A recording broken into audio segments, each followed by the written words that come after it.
Welcome to the Concoction Podcast, where we talk about everything and anything. Chris, how you doing today? Good. How's it going? Very good, man. Having a great week so far. Yeah. Cool. What we have today? Today we have a good friend, man. A good friend of mine, Chris. How you doing? Like me, a great comic book fan and into some really interesting hobbies we're about to hear about. But thanks, Chris, Levi. welcome. Hi, Chris. Thanks for having me. I'm really excited to hang out with you guys for an evening. Cool. Well, cheers. Let's start with let's start with the good stuff. good stuff, right? Right on. Yeah. There we go. Well, I hear you guys went to see the new comic movie. What's the name? Shazam. Yeah, I always actually get it did. wrong with the application, the one that cuts music. The Shazam app, right? Shazam app, yeah.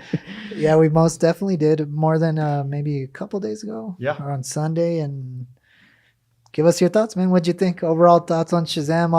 I'll simply say I liked it, but I'll let you give the details on some of why. Well, I won't take that as a lead in, but I liked it too. And Levi and I worked really hard not to pre-discuss this because we wanted this to be real. Yeah. But I couldn't help but like it. And did you guys watch the original Star Trek at all? No, man. To be fair, like I don't know what the original Star Trek is at this point because I've seen a lot of it, but I don't know what is the original. So I'm sure I have, but I don't know. Okay. Well, I'll have to share this episode with you. It's called The Enemy Within. And it's a Captain Kirk. You know who he is, right? Yeah. He gets divided, a good Kirk and a bad Kirk. And the episode is so annoying, but you know that you couldn't have the show without the good Kirk and the bad Kirk. And so there were times in the movie where I was thinking, man, I don't know what, are they trying to like rip my heart out or be funny? And it was like that. I mean, it just worked. And, I'm a parent, so the kids in the audience, I mean, Right. if nothing else, the kids absolutely loved it. And what a way to get kids into comics Right. and collecting and things like that. I don't usually use this word on the podcast, but it was cute to see all those kids in there and stuff. It was different, man, to be watching a movie and just see little ones enjoying it. A lot of kids on the movie. Cool. Yeah. One of the things I've been noticing since we've been doing the podcast is that, the last time that we had a podcast about comics was with owner of a comic book store. Pretty much at the end of the conversation, they told me that I'm a DC guy. Okay. So actually, I'm still not sure about it. I'm figuring out myself in the world of comics. But I'm noticing that I've been liking more probably DC movies than Marvel movies. Right. Probably because the same reason I was like you guys were saying that DC is more dark. A little darker, a little bit more serious. More serious and comedy too. So I think I like that better than Marvel. Marvel to me is way too happy for me. Right. I'm not sure if that probably the right word or not, but it seems like it's like way too friendly, I guess. The DC seems to show, even though they don't use actually real names for like the cities or places, it seems like more realistic to stuff that happens in the real life, and I guess that's probably what I like the DC better than Marvel. Is the Shazam movie has that aspect too?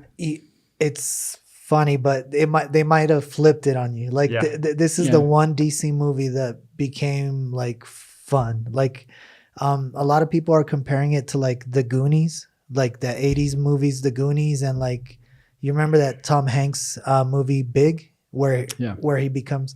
So a lot of people are referencing those two movies as in it feels like that kind of movie. Okay. But don't be afraid to watch it because it's really like it's got enough to capture you while you're having fun with it. And the story's good. Yeah. The story is good. It captures your attention. It sticks to the Wiz Comics way back in the day when Shazam first came out as Captain Marvel. I mean, it pretty much sticks to that and then switches to the relaunch that came out, I think, around like 1982, somewhere around there. Yeah. They do a really good job, and it is good. It has possibilities. So I think, they're introducing this kid that's got to be a man superhero. It's kind of like Superman, only his alter ego is a kid instead of Clark Kent. Exactly. Okay. So he's got to develop into that. Right. I think it's got possibilities. Yeah. The story doesn't get lost on the way. It kind of stays in the same path. Absolutely. Absolutely.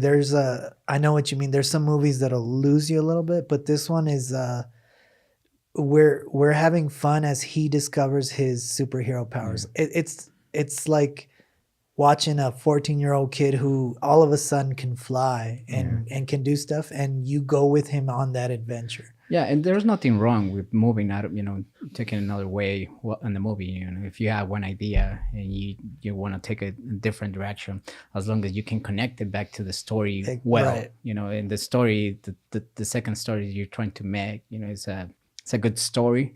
I think it'd be fine. But there's some movies that are just, they trying to be too creative, and they move to a different direction, and then you just lost it, and you're like, they'll take happened? You all over the place. And when they're trying to come back, it seems like force. Yeah, right. There was the Christopher Reeves, when he was Superman. They did that. They did an episode. I think it was it Superman 4, where he. Richard Pryor was in it, and they tried the comedy thing. And for somebody that really liked Superman 1 and 2, I mean, it was such a disappointment. Tell me about it. That's still to this point I've been saying that's my favorite movie. Yeah, Superman 1 and 2. I keep telling him, a lot of people say the canon of Superman, the best story ever told is Superman 1, that Christopher Reeves. But I've also heard exactly what you said, that they took it too far. That Superman 4 was just absolutely ridiculous. But same as Batman, right? 1989 Batman Returns. Batman Returns were great, and then they just, oh my god, they took it to like a circus somewhere. Well, you're kind of picking up on a cycle that I didn't even think of, but back when Detective Comics came out, I mean, Batman used to shoot people, right? And that became too violent, and that's why in the 60s they launched the Adam West Burt Ward Batman. Friendly and, Batman. I mean, it almost ruined the brand. I mean, right. I watch them because I absolutely love them, but it almost destroyed it. Exactly. You still watch it, but you're more like, please, God, why do I have to watch this? It's cool effects we were talking about. Yeah. Pow. Yeah. You see that. Roar. Exactly. It makes me happy. Yeah. That's pretty cool. I've done the opposite. But so going back to Shazam, the movie, what was the thing that you liked the most for you, Chris? The thing that I liked the most is I did not know what was going to happen next. And typically, I don't care what movie it is. It can be a mystery. I know what's going to happen next. And it was truly an original story. And nice. Even though I know the background and whatnot, I didn't know how they were going to execute it, and I thought it was well done. That's nice. That happened to me with Black Panther. Like I didn't know the comic at all. Like it's until Levi told me about it, and we decided to make the episode. So I decided to watch the movie. Cool. And like the movie was a little too obvious for me. Like I didn't, of course at the beginning I didn't know exactly the story, but then while the movie was happening, like, okay, it's like I know what's going to happen. Well, you could kind of guess what's going to happen. This Shazam is definitely not like that. Like I kind of knew, like you said, I knew the story of Shazam, and even I was like, there were 2 or 3 moments in the movie that I was like, holy crap, like they actually did this. Like it takes you to another level, and I loved it. Mm-hmm. I loved it. Mm-hmm. It's not that cool when they do that, when the director can do that. Yeah, and there's a lot of things I want to say, but I'm not going to spoil it for you. So it's all right. He is the one guy that you could spoil superhero movies with. I mean, like I'm still going to watch it. I mean, it's going to take me a few months before I watch it because I'm not that into it. Like I will watch it eventually. like not probably in a few months, but I will watch probably next month or something. Right. Well, when he gets a good Russian version on his computer, so in Chinese. Yeah. Remember, there's all these other people watching your podcast. Right. Yeah. Don't spoil for them. Yeah. Just kidding. Right. Just kidding. I'll pay for it. No, but cool. What will be your rate for this movie? 1 a to good 10? rating. Yeah. A good 1 to 10 rating. Chris? I'm still a hardcore. You mentioned the dark. I like, the superhero thing. So I don't see superhero movies because of kids. So the best I can do is an 8, but that's really good for me. Yeah, Okay. Yeah. I like that. He's honest with his harsh criticizing of superhero movies. I think I'm the same. Like people walk out saying, "Oh my God," and I'll be like, "What an amazing 7! What an amazing 7.5!" And they're like, "What?" Yeah. But I'll give you mine. I'll say, I'll be a little nicer to them, and I'll say a good, a low A, like a 9, or maybe a very high B, which is for DC at this time. It's awesome, man. It's awesome. So Cool. It's all good. yeah, I guess I will watch that movie. Yeah, eventually. I think you'll love it, man. I think you'll like it for sure. Yeah, I'm not gonna pay for it. I'm gonna be honest. I'm not gonna go to the theater. I mean, I go to the theater to all the different type of movies, but Right. I will watch it.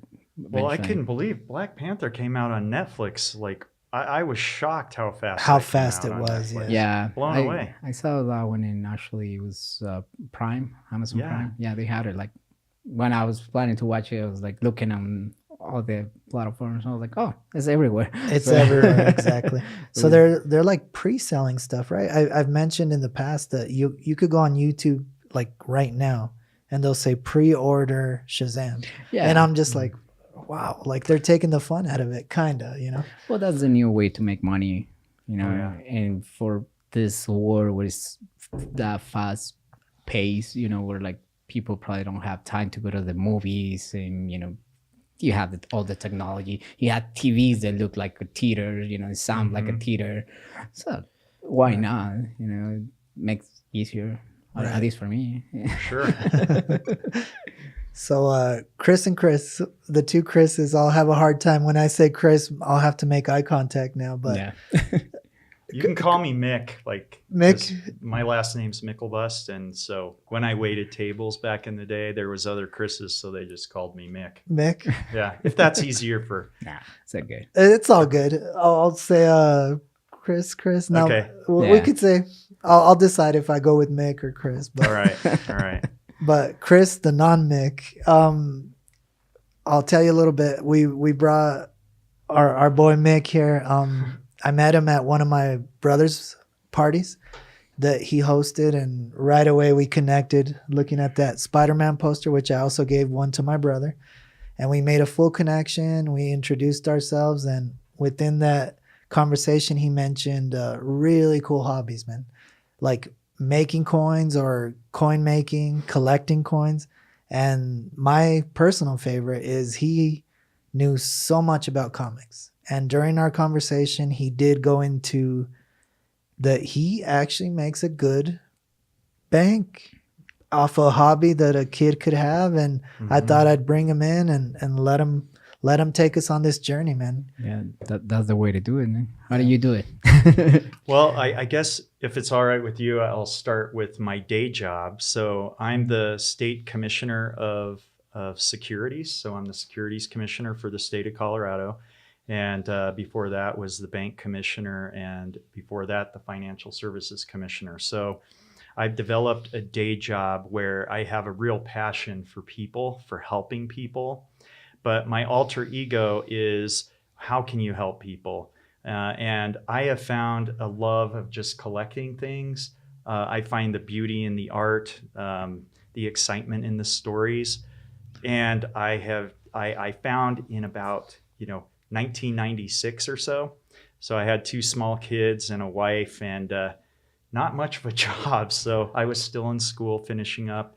And my wife was asking me, how are you going to afford to go out and buy comics and action figures? A very responsible question It was from a wife. I mean, my kids always ate, but it was a passion that I didn't want to give up because I love going to shows, meeting people, just sharing the stories that they have, buying and selling stuff.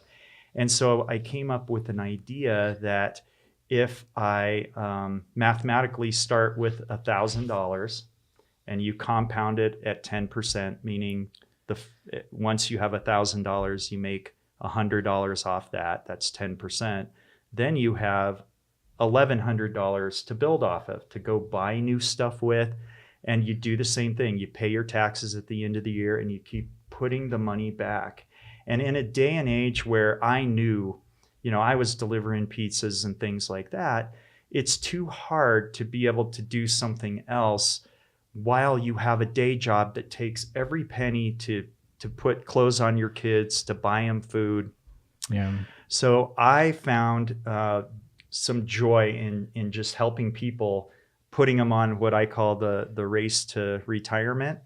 And so one thing just led to another, and it's grown into something really good for me. And I continue to just want to help people build their own stories. That's cool. Perfect. That's very nice. Very nice. How you went from that to say, okay, gonna start collecting comic books and selling it, because you were making some money with comics too? Oh yeah. So I actually started with action figures. So Batman the animated series came out, and the action figures were just solid. They were Stunning. really good. I remember. And that led to Justice League Unlimited and Justice League figures, the old X-Men figures. I mean, there must have been a ton of them. And what I learned through doing that was I needed to start getting things that not everybody else had. Right. And I have a friend, and you could check this out. I think his user idea is Dead-Trigger 2. Dead-Trigger 2. So Dead Trigger 2 on eBay. He buys and sells the prototypes. Oh, okay. So wow. Test shots and prototypes. You will understand what I mean when I say people can make an amazing living off of this. Wow. And I brought you guys some charts, which we'll get to later, but as a gift, I wanted you guys to have that. But when you see the numbers that you can get, I mean, we're buying things at sometimes pennies on the dollar at flea markets, at comic book stores, and the profit is there. And if you put it back into your collection and don't spend it on other things, you can blossom this into an amazing business. Very nice. But you need to know, right, a little bit about a little detail about it, like to know exactly what to buy. Because I can go and buy something, probably it's not gonna be worth it. Chris, you're genius, and here's what you do. You're absolutely right. You have your mobile phone. And so when I'm at Target and let's say I'm looking at toys, like the new Funko Pop figures or whatever, I'll walk down the clearance aisle, and one of the best scores that I ever had was Graco baby monitors. I'm not kidding you. Damn. I saw them. They were like super high tech, and they were $12 on clearance at Target. So I pop it up on eBay, and you look at eBay and go into the completed auctions, the sold auctions. So you can pre-screen what you buy before you buy it. These baby monitors were going for $70 each, and it was right before Christmas. I called my wife, said I'm not going to be home till late. I got in my car. I drove to every Target from Denver all the way down to Pueblo, and I made $700 in a day. I got I got 10 of these, 10, 11 of them, sold every single one of them on eBay. Wow. Damn. But see? Wow. What are we doing, Chris? What are we doing? Whoa, having beers. That's what we're That's doing. right. But that's why, I want your listeners to know, I have friends that do this as a business. You can look on Craigslist. People give stuff away for free. Yeah. That you can sell on eBay. Right. So your cost basis or the price that gets you in is zero. You can launch with nothing. So kids can do it. Yeah. You know, working parents can do it. But you got to have an eye for it, right? So like Chris brought up a good point earlier. Like, for example, I can't get on Craigslist and say, hey, there's some free shit. Let me see if I could sell it. I'm sure I'll hurt myself, first of all, carrying whatever that free You're stuff getting is. wood. Yeah. Splinters from the free wood. But you got to have an eye. So like, I want to know, like, because I'm very sure you have the eye. Like, for example, you are looking at some comics. Like, how do you choose a good comic, a good toy? What tells you, like, this is going to be good in the future, or I could sell this for a good price? Those are good questions. One is I have made plenty of mistakes. And my go-to is, again, I think things look really cool that I'll go to eBay and they don't sell. Now, before eBay, you know, I'd go out and, like, when Superman died, I bought like 3 of every cover they had. What a horrible thing to do, you know? Because they made like 1 million, right? That's right. They made copies. Millions of copies of all of them. And, you know, I could like paper the birdcage with them. I mean, some of them are coming back now. But I brought a couple of examples, and these are real examples. So I'll go to the bargain bins. That's the first thing. And because going back to something we talked about, a love of art, I think if the art is good, that's the first thing I really look at. Number 2 is I got the Marvel, and you can get the DC encyclopedias, and they come out at Costco at Christmas time, and you can pick them up for next to nothing. They tell who the first appearances are. So you know where the first appearance and what episode or what comic book that is. That is a sure way. If you see a movie coming into the future, it's like, oh my gosh. I'll give you an example. I'm a total nerd, and I played with Micronauts in the 70s. Yeah, that ages me a bit. But when the Micronauts comic came out, I started buying them. And one of those has Ant-Man on the front. Oh, okay. And in Ant-Man and Wasp, at the end, during the credits, there's a bubble that comes up, and you'll notice a little city right in the bubble. My mind said, oh my gosh, Ant-Man, little city, Micronauts. Sure enough, man, I go onto eBay and I look for what these things are selling. The collector world is just, they're all aflutter. And this doggone comic book, you know, some I put off like, no one's ever going to want that. It like triples in value. I'm not kidding. Another thing is, so some of the older comics, I got these out of bargain bins. And these are Iron Man. These are Iron Man, but this is Iron Man 14 and number 18. Let me see, so I can put it in the camera. So when these came out, they were 12 cents. So these are like 1960s. Maybe a bargain even in the 60s, bargain. Well, yeah. I mean, they're not going to be like the greatest. They're never going to score what would be like a 9 when you get it graded. But I'm going to reach over here, and I'm going to give you another example. Chris, if you can show this one, I can probably tear it out of the bag here so people can see it. That's pretty cool. You can really maximize your profit by getting things graded.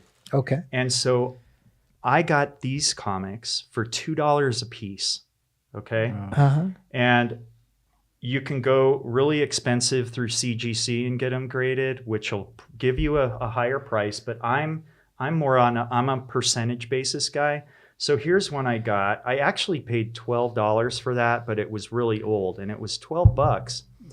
And then I put $15 into getting it graded. So I have, 15 and 12, that's $27. Right.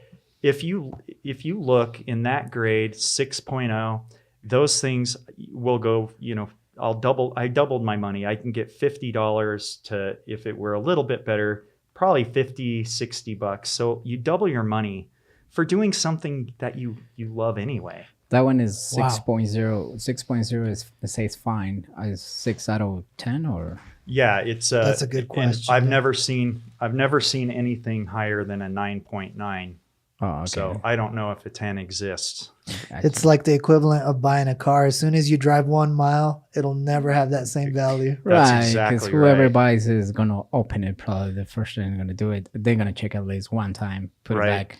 Right. Right there is your 0.5. Right. So if this is a 6, what would be considered a good selling value for a comic book? Well, I'm glad you asked, because right now, for instance, one that I missed, I remember like 2003, going to the comic book store, The Walking Dead. Uh-huh. I looked at those things and I was like, wonder what that is. Bad cover. Doggone. They had stacks of them. That goes from $1,500 to over $2,000 on eBay. But here's my example, my lame one. This is much newer, but this is a 9.8. I got this for $1 out of a bargain bin. Wow. And this is one that, I looked at. I'll do that again. So, because that glare is pretty bad. But this is an example of one I paid $1 for. Jesus. And when I looked it up, they were selling from, at the time, $40 to $100 a piece graded. Wow. I paid $1 for this, got it graded for another $15. Check that out. And that still goes for $40 to $60 in that grade. That's a good deal.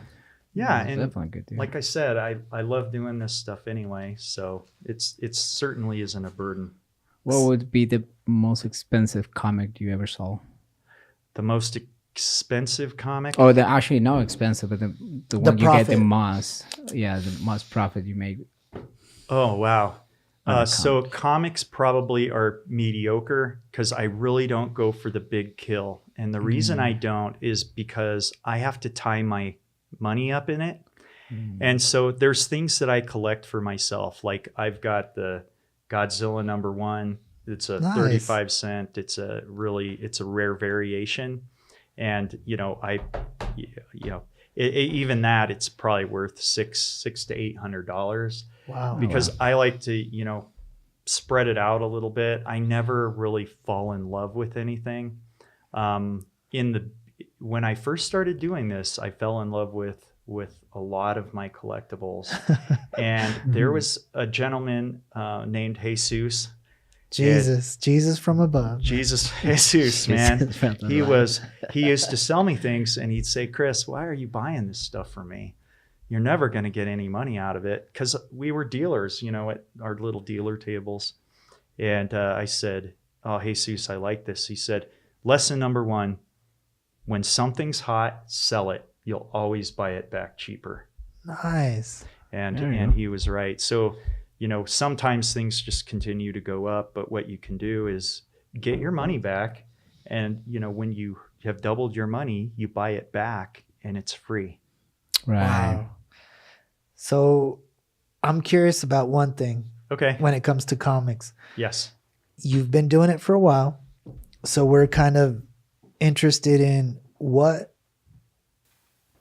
I asked you this before, like, does the cover of the comic sell the most? Can you have a bad cover with good content that still makes it sell? Or what sells the most, a great cover or a good content? And I'll add another little question for you. All right. Out of all this experience you have, what characters, either DC or Marvel, have offered you the most opportunity to make money? Or what are people's favorites when it comes to like these characters? Do you sell more Marvel? Do you sell more DC? And what characters are better selling? There's a lot of good information in there, Levi. So the one thing, the cover versus the content, I have learned that it's both. So depending on, there could be a first appearance in a really bad comic that when they get their own show or they get some sort of notoriety, that comic will take off. Okay. I'll give you an example. New Mutants number 100. Not a really it's an okay cover, okay comic, but X-Force. It's the first appearance of X-Force. I can remember just going over the internet, looking through the comics that had sold, trying to, I've got this little notebook. I call it my hit list, and I write down the ones I'm going to look for, because everything is up and down all the time. And even comic book dealers don't know. I mean, I get stuff out of the bargain bins because they might just discard a cover. No one's going to want this. And they end up being super, super valuable because no one wanted that cover. I'm looking, and all of a sudden this New Mutants number 100 was going for well over $100. Wow. And the first comic book store I went, I got a stack of them for $3 a piece. Jesus. Okay. And so that's a perfect example of it wasn't an exciting comic. The cover was okay. It definitely wasn't one that you would, take a second look at, but it was what was in it. It was the content that mattered. Okay. And it turned out to be, it still sells. It still sells. Wow. Very small risk, well. Very small risk. And you know what? You're picking up on another thing. I could go out and do a lot of things.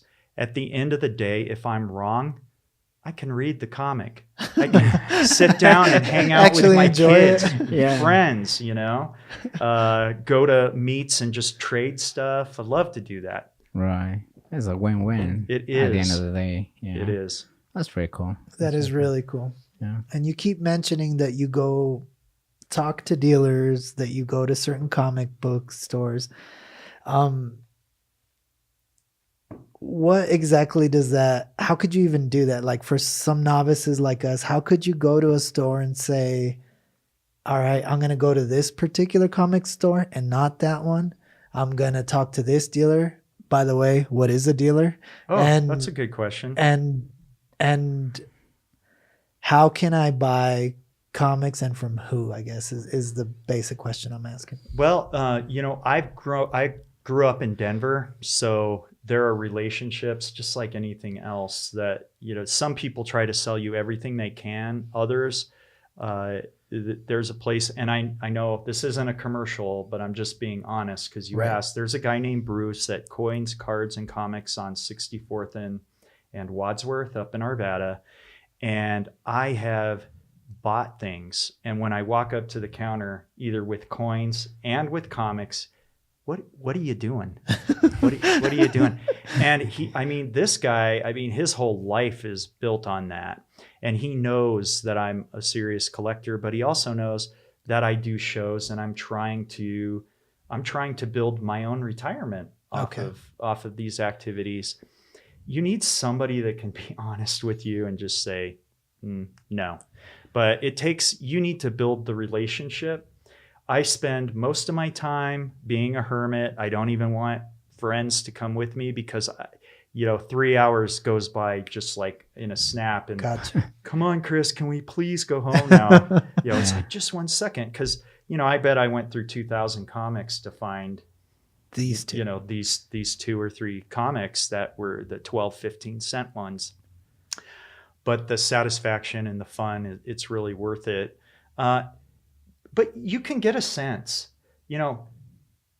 find a comic is really bad, and then go up to the people at the front and ask them about it. Do a couple tests, and it's a good idea. It's really simple. And if they say, oh yeah, that's the one you want, they try to sell you on something, you can know. And if they're really, the best ones will ask you questions.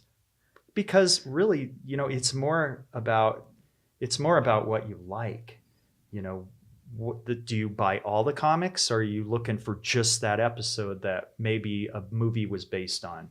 Okay. Because X-Men, every time a movie comes out, everybody wants that comic, but there's a lot of people, they're not X-Men fans at all. They just want that, the Days of Futures Past, something like that. So a good dealer will want to know, hey, what are you into? Another really good way to do it is go to shows, toy shows, comic book shows, and just ask dealers, because a lot of times they're just like you and me. They just love the art, they love the activity, and they will ask you questions. You get to learn about yourself through this. Nice. Yeah. So a little session at the Psychologist, man, with your local comic dealer. Absolutely. Sounds great. Watch me. I'll come back next week with a bunch of Archies here. Right on. Oh, that's good. Like, what are you doing? Yeah. I don't know. This guy told me to buy stuff. I'm just buying it. We'll get him hooked. Yeah. And I noticed you conveniently avoided the DC Marvel question. You don't want to put them at all. No, I didn't. So I like both of them. The mainstream, everything is cyclical. So I have a boxes of toys, boxes of Hot Wheels that are sitting in my basement, but not a lot, because if it's not something good, I'll get rid of it. I will smart. I will get rid of it, because I don't want a big pile of things. I want to be a good buyer, but everything is cyclical. Right now, I feel safe saying that Marvel is at the top of the heap where the toys and where the comic books go, because they're really drawing some amazing crowds. The Infinity War, absolutely. That went through all of the different comics. They're developing pretty decent movies through a lot of different storylines. It's hot right now. DC in the 90s, when you had Batman the Animated Series, you had Spider-Man's Marvel, but let's see, what else? You what had else was hot? 89 Batman, 91, 92 Batman movies. You had those, and then that led into the Dark Knight series. The Justice League. Oh, yeah. Right. Yep. Hands down, DC was at the top of the heap. And now you see them come out with stuff, where they did their Justice League and their Wonder Woman, and now with this Shazam throwing in a little twist. Right. Man, who knows? Who knows what will happen in the next few years? Right. So you're DC more than Marvel? I love them both. I do. I do. I like the old Superman. I love the old Batman, Dark Knight. But I really do like Thanos, and I like the way they're doing this Marvel, this connected thing. Universe. Exactly. Yeah. Perfect. I guess my last question on the comic books part is superheroes. Actually, what's been the best movie so far for you? For me, that's a great question. So, like overall, to this point, because we don't know what's going to happen. Exactly. In 2 weeks. Believe it or not, and believe it or not, it's the old animated stuff. I really, if I have to pick my favorite stuff, Kevin Conroy, Bruce Timm's art, you can't compete with it. It was really good. What was G.I. Joe? That was Marvel, right? That I don't know. So I think it was Marvel, but and I should know. I love the old G.I. Joe. Exactly. In the 80s. Yeah. A helicopter would crash, and no one climbed out. It was so realistic. And growing up in those days where we had Transformers and man, you're touching the spot, man. This is the classic good stuff, man. I couldn't agree more that those old cartoons, you're talking G.I. Joe. You're talking Transformers.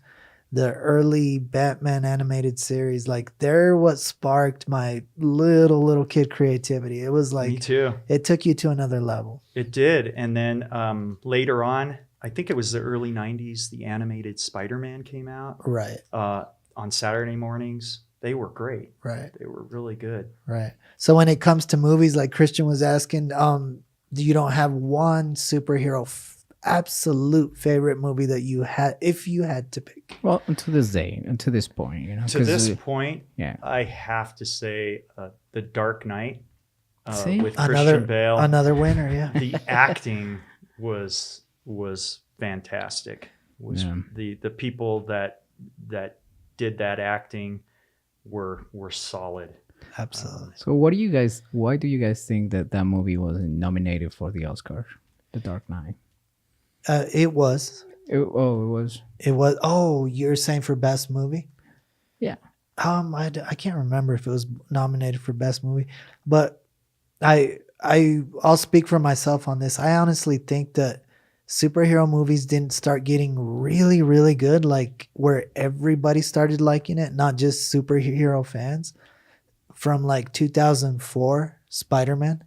And Dark Knight was maybe 2008, 2007. So it was too early, man. The world of Hollywood was barely getting used to like, hey, these guys aren't just like cape loving people. Like this is good stuff. So if we were talking about like selling, selling tickets, selling the movie, I mean, the numbers of The Dark Knight are pretty high. They're kind of same level as the Black Panther or Absolutely. Aquaman. So I'm not sure if that's actually the reason for it, though. Right. That is a good question. Chris, what do you think? Why wasn't Dark Knight nominated for Best Picture? If you ask me Dark Knight, Black Panther, I take Dark Knight all day long. Like the story is way better to me. It's way better movie directed. The director is way better. The way how he project the movie and the story than Black Panther. Yeah, and I honestly think Star Wars may have owned those years because you had the Phantom Menace and all of those coming out. So it's what was mainstream. And I think when Heath Ledger, who played the Joker in that, when he died, I think that really turned a spotlight. People started, what's this all about? Right. And maybe things started changing. Of course, Star Wars didn't do any favors for itself with those movies, but that's for a different podcast. A different podcast where we'll shit all over Star Wars and not really wanting to because we're all fans, but yeah. No, it hurts. But you got to be real. Cool. Well, I noticed you have some more stuff like this one. I know you were planning to Levi, what's all this about, but I brought you guys presents. Nice. Cool. So that's what I'm talking about. And again, I have a day job, so this is all free. I'm not selling anything, but I wanted you guys to have Race to Retirement t-shirts for having me on and developing this friendship. And then there's a chart. And so as you continue to sell comics, it's logical to think that at some point when I'm making $3,000 off of my sales, I can't go out and buy enough $1 comics to get up to that next 10%. You have to start becoming more sophisticated, maybe trading stocks.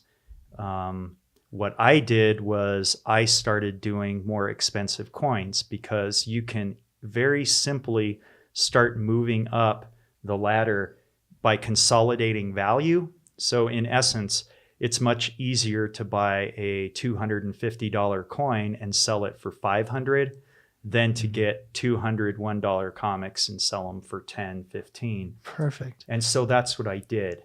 I started going on eBay, going to coin shows, and just looking in people's, looking at their inventory.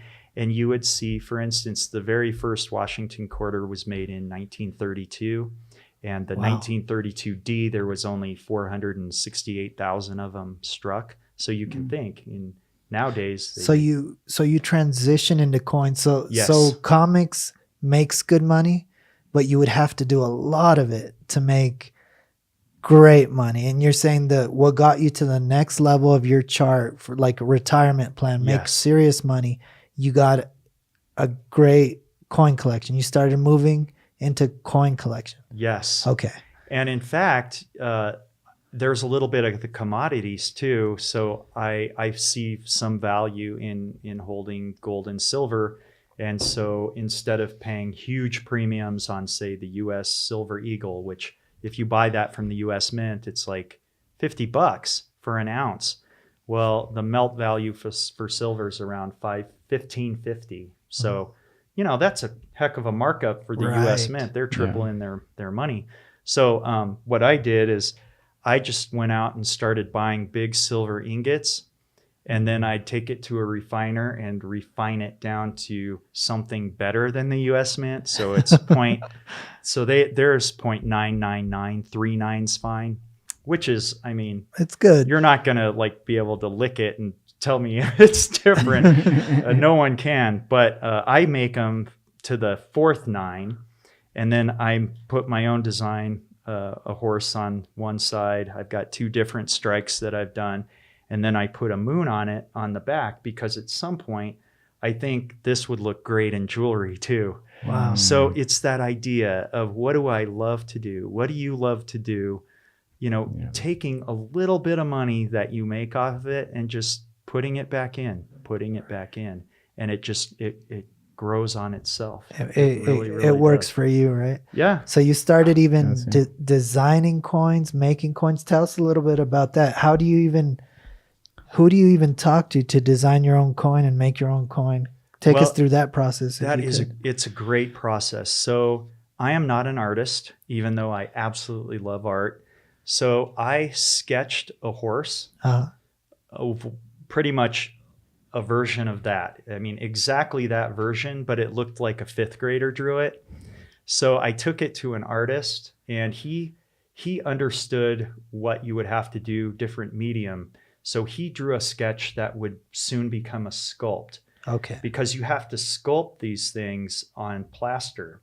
And so with the sketch, I hired an artist that did a round foot in diameter sculpt. And, it's a fascinating process. They actually sculpt this horse into plaster. Wow. And it gives it its relief and its beauty, and it's all white. But then when you take that to the mint with your silver, there's a laser that goes all the way around, and it just keeps scanning this horse. And at the same time, it's scanning, or it's carving, it's like laser engraving a die. Wow. A steel die.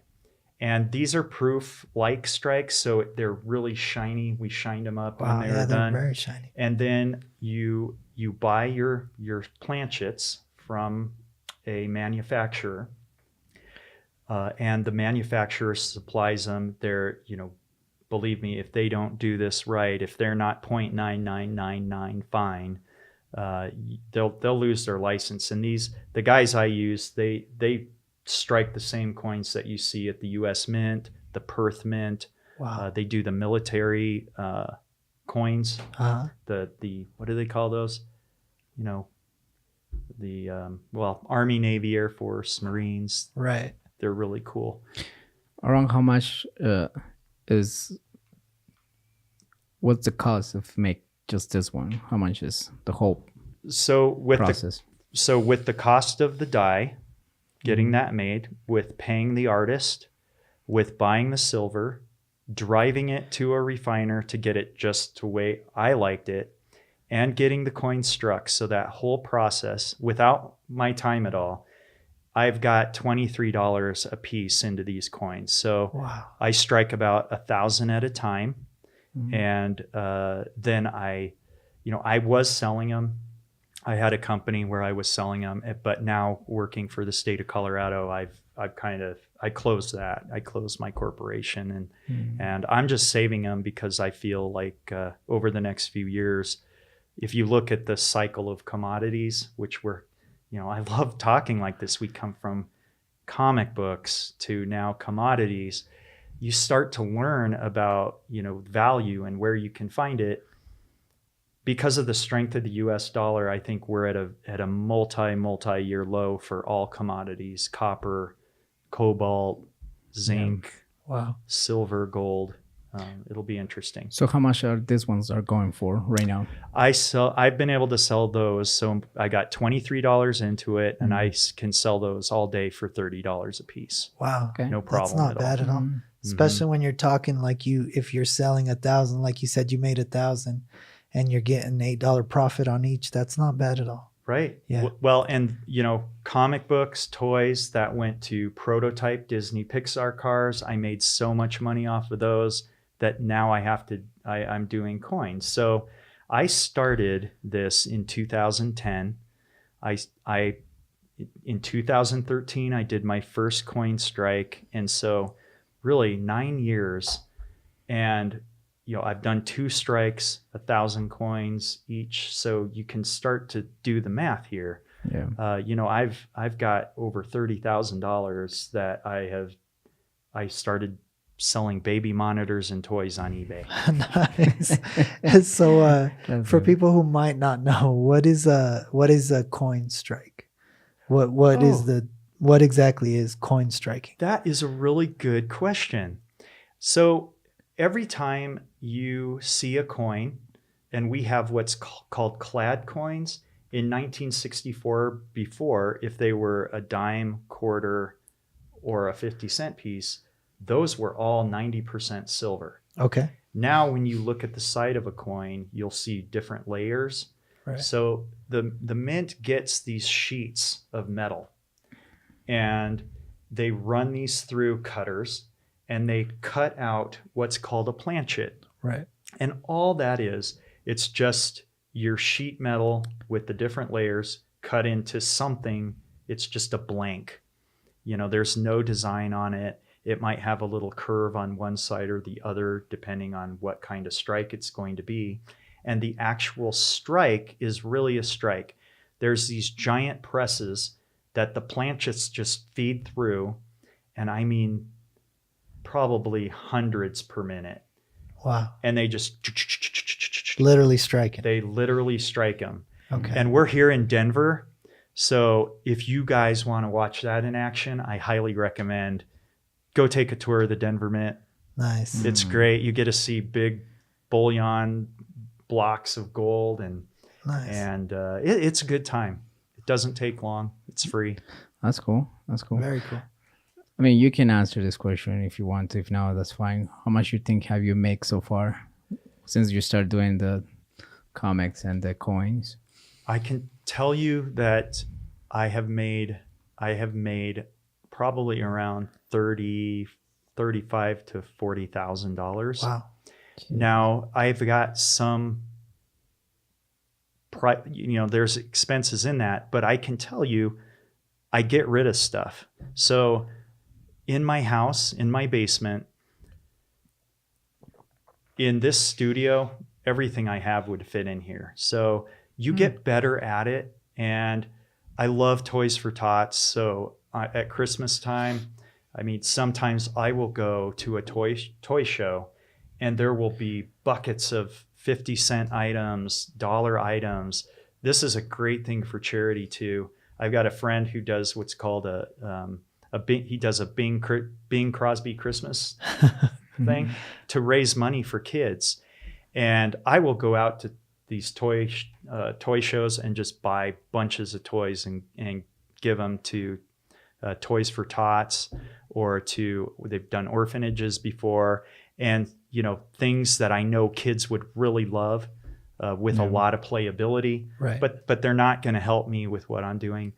Man, give them away. Make kids happy. So as you're working your process, you can combine charity, and obviously, like you said, there's cost in what you're doing. So you're not making that full 30,000, but you're having fun along the way and connected with charity. I mean, that's perfect, man. That's awesome. Thank you. Well, it's been a blessing for me.